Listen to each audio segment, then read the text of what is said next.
TNPSC group 4 cut off மதிப்பெண் எவ்வளவு தெரியுமா? தமிழ்நாடு அரசு பணியாளர் தேர்வாணையம் நடத்தும் போட்டித் தேர்வுகளில் குரூப் 4 தேர்வுதான் அதிக எதிர்பார்ப்பை ஏற்படுத்தும். ஏனெனில் இத்தேர்வை எழுத 10ஆம் வகுப்பு படித்திருந்தால் போதும் என்பதால் விண்ணப்பம் செய்பவர்களின் எண்ணிக்கை எப்போதுமே அதிகமாக இருக்கும். நடப்பாண்டு 3935 காலிப்பணியிடங்களுக்கான குரூப் 4 தேர்வு ஜூலை 12ஆம் தேதி தமிழ்நாட்டில் நடைபெற்றது. இத்தேர்வின் மூலம் வாரியங்கள், அமைச்சு பணிகள், வனத்துறை பணிகள் மற்றும் பொதுத்துறை நிறுவனங்களில் இருக்கும் காலியிடங்கள் நிரப்பப்பட உள்ளன. தேர்வு முடிவுகள் 3 மாதத்தில் வெளியிடப்படும் என டிஎன்பிஎஸ்சி நிர்வாகம் தெரிவித்திருந்தது. இந்நிலையில் வருகிற அக்டோபர் மாதத்தில் முடிவுகள் வெளியாகும் என தெரிகிறது.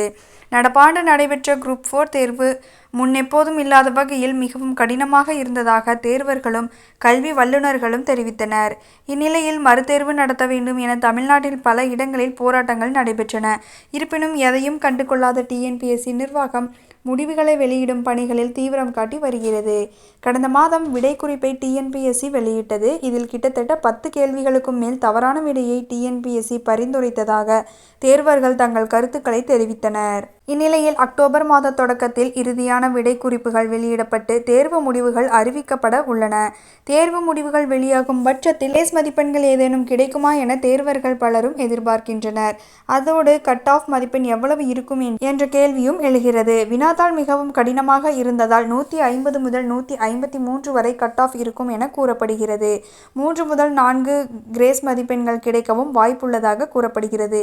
இதன்படி தமிழ் பாடத்தில் 80, பொது அறிவில் 52 மற்றும் கணித பாடத்தில் 20 கேள்விகளுக்கு சரியாக விடை அளித்திருந்தால் வேலை கிடைக்க வாய்ப்புள்ளது. ஒருவேளை கிரேஸ் மதிப்பெண்கள் வழங்கப்பட்டால் கட் ஆஃப் உயருமே தவிர வேறு பலன்கள் கிடையாது. கலந்தாய்வின் போது எப்போதும் காலி பணியிடங்களின் எண்ணிக்கையை டிஎன்பிஎஸ்சி உயர்த்தும். இம்முறையும் காலி பணியிடங்களின் எண்ணிக்கை உயரும் என எதிர்பார்க்கப்படுகிறது.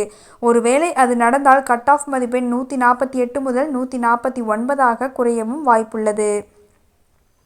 எப்படி இருந்தாலும் 150க்கும் மேற்பட்ட கேள்விகளுக்கு சரியாக விடையளித்திருந்தால் அரசு வேலை நிச்சயமாக கிடைக்கும் என டிஎன்பிஎஸ்சி வட்டாரங்கள் தெரிவிக்கின்றன.